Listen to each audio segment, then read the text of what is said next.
Welcome back, everybody. It's Conger Live with another TMNT Mutant Madness video. If you're new to the channel, consider subscribing for more TMNT Mutant Madness content. Don't forget to like the video. It really helps the algorithm and the channel. Appreciate it. So today we are going to start our channel 6. No, we're going to start our Dimension Clash run for this week with the new mutation heroes. We're going to go ahead and use all 3 for today. We'll see how that goes.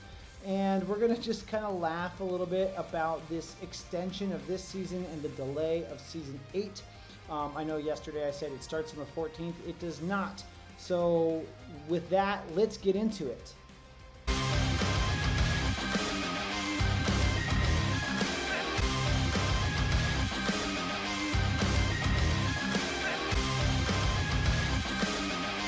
Okay, so in your mail, you may have seen this over in the system. There is this message that Season 8 is delayed until October 28th due to an unavoidable technical issue.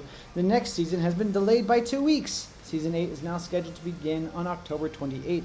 In the meantime, Season 7 will be extended and we will add levels to the Season 7 pass for you to complete and earn additional rewards. All of the regularly scheduled events and store offers will continue without disruption. We apologize for the inconvenience and thank you for playing. If you need additional help, please contact us. And on the official Discord, it does kind of give us a little bit more explanation. Basically, it tells us that some hardware went down.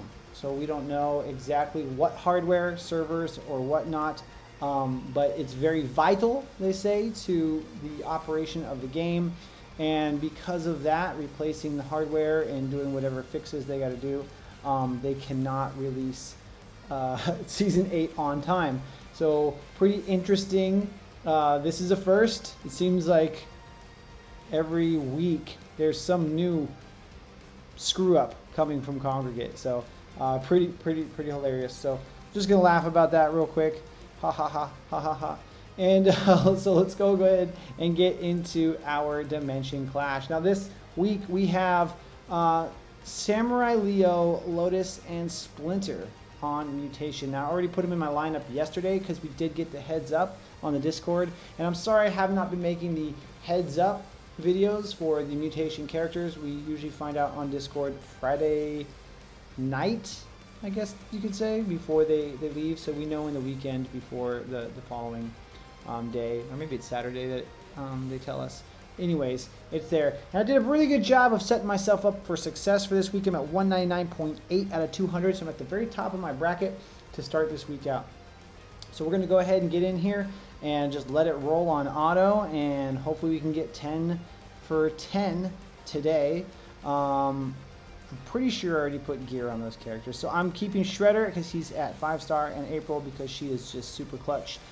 Splinter being a great support, not bad. I think I'll rotate these two. Maybe actually do this, put Lotus in the back. She's going to dash anyways. I think I like that lineup, and we'll just let this roll and see how it goes. So since I did set myself up for success with some intentional losses the time before, we should be able to just run right over these guys, but you never know.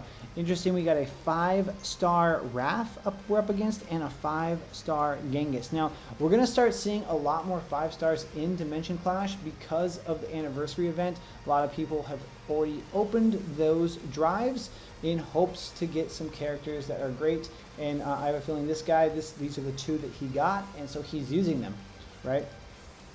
Because if you do a random pull, you're probably going to use whatever 5-star you get, even if they're not on the top of the tier list. The 5-star multiplier is 6.5 compared to the 4-star multiplier at 4. So 2.5 additional multiplier does make 5-star heroes, regardless of who they are, very, very strong. Here we have a 5-star Shredder and a 5-star Genghis. Genghis is down. We're dropping Donnie. We're dropping Leo here in a second. And then, of course, they're using the mutated Splinter. 5 are all alive. All 5 are alive. So that's good. And we're just going to keep on rocking and rolling. We're here in the subway. And this should be easy, should be fun. I want to know in the comments down below, what do you guys think about the Season 8 delay? Now, one of the things that people were asking and I'm pretty sure the answer, but I asked the devs and I haven't gotten a definitive answer yet because, you know, as a lot of you know, if you are my core fans, I'm in Thailand, and so when I'm awake, everyone in America is asleep. So by the time I'm able to ask the devs a question, they're asleep and I'm awake all day, and they don't answer until right before I go to bed, or even after I go to bed, depending on their schedule. But with the people who have already bought the pass for Season 7 that we're in now, and we get this extension to the 7, are they going to continue to get the ooze and scrap production bonus? And I would imagine the answer to that would be yes.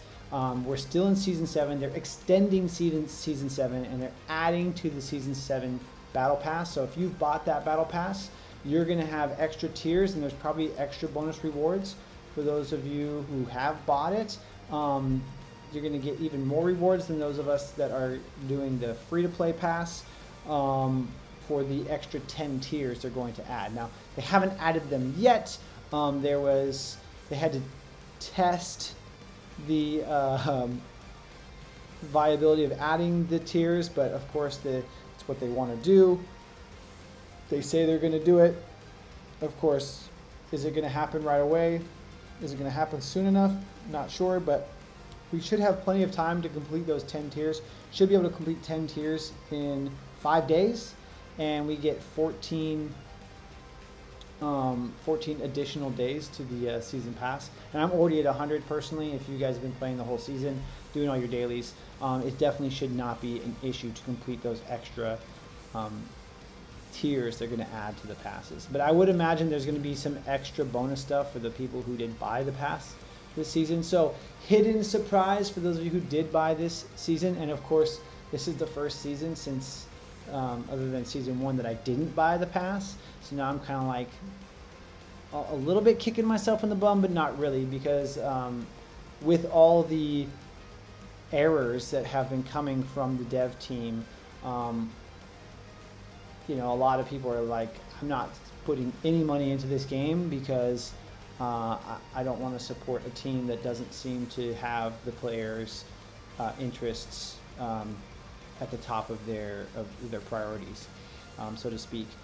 We have this SNAFU, which we mentioned about the beginning of the Fugitoid event, where when it first fired off, the points from the Krang event, the last event, were being added to the scores, and so they canceled that event and then started it a day later, and then now they've gone and added the points, supposedly added the points from that day, just that day, to this new event. Well, a lot of players are saying that too many points have been added to the players who are getting these bonus points, and that it's worse than what it was if they would have just left it running from before. But of course, with the points from before, anybody who had done really well in the previous event was getting all that credit for this event, and they didn't want that to happen. But now people who are getting 4 or 10 times the amount of points they should have gotten from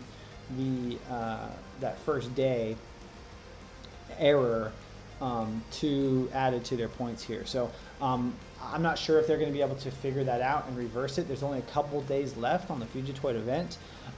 So my hope, and I think a lot of people hope, is that the first hero event, or maybe the second hero event of the following season, will give us a second chance at Fugitoid. They did that with Technodon. They gave us a second one the following season. I'm not sure exactly. I think there was an error with that event as well, which is why they did that. So that would be my request from the devs, is give us another Fugitoid event in the next hero event, and don't mess it up this time, please. I mean, guess that's all I can ask for. It's not a surprise when errors happen, since it's more of the norm than the not. I think that the biggest frustration from the player base is kind of how they handle it, and the player base in general, from what I've picked up reading on the Discords, is that we are not properly compensated. Of course, we did have a wonderful anniversary event where lots of people got lots of great stuff. I remember reading a criticism on the Discord about how when they had the Channel 6 error, where a lot of people were able to drop to level 4-1 and climb and earn tons of bits, and they're like, oh, all these blue and purple bits are going to disrupt the game economy, and then they go and give everybody thousands of orange bits, like, and now we're experiencing this crazy high scores, everybody using all their bits on this Fugitoid event, and then of course the errors that have happened with the Fugitoid event, really making this an interesting, another new error from Kongregate. Just, you know, it seems like they have to outdo themselves with how much they mess up every time they make a mistake. It's almost like it gets worse every mistake they make. Of course, that's just an observation, and, you know, reporting on what I've been reading from others' comments. I don't mind just laughing at it. I still enjoy the game. I'm still glad to be able to make content and play the game. I am not spending all my bits for the Fugitoid. It does not seem to make any sense for me, so I'm holding on to those 5-star bits, and I will open my 5-star heroes in a later event. We'll see how it goes. I'm happy with where I'm at and what I'm able to do. Even I'm in the 800s now in Channel 6 with 4-star heroes, mostly just the one 5-star shredder. So take it all with a grain of salt, you know. As long as you're having fun, I think that's what matters. You know, I think most of us are here because we love the Ninja Turtles, and we really appreciate the art style in this game, and it's very, very nostalgic in the 1987 series style. But I like how they kind of mix it up and bring something new. Like, you know, there's never been a Hunter Casey before, and he's coming. I think that's really, really exciting. Okay, so basically a perfect run, and we're still only in 3rd place, or are we? Let's check the rankings. Sometimes it'll say 3, but it hasn't updated, and we actually are up at the top. No, we are behind Camdroid by a little over 1,000 points. And Liquid, I don't remember getting less than 5, so they must have been just that much closer to 200.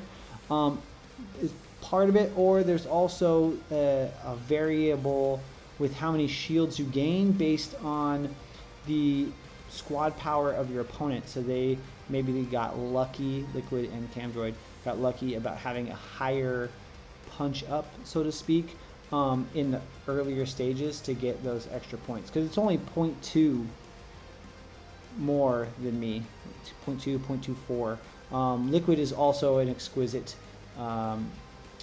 player, so Liquid made that gives me the option to motor kick him because I have higher rank than him in Exquisite 3. We're actually in the same Exquisite clan. And Darth Bra, yeah, Exquisite all over. Oh wait, Darth Bra, that's right, he's Havoc, that's right. And then Camdroid's also Havoc, yeah. I was thinking Darth Grogu. But yeah, we all get along regardless. Alright, so that's it, guys. A little bit of a rant on the Season 8 delay snafu. Hope you enjoyed watching the mutation characters get some action there. Like always, please like and subscribe for more TMNT Mutant Madness content. Thanks for watching, and we'll see you in the next video.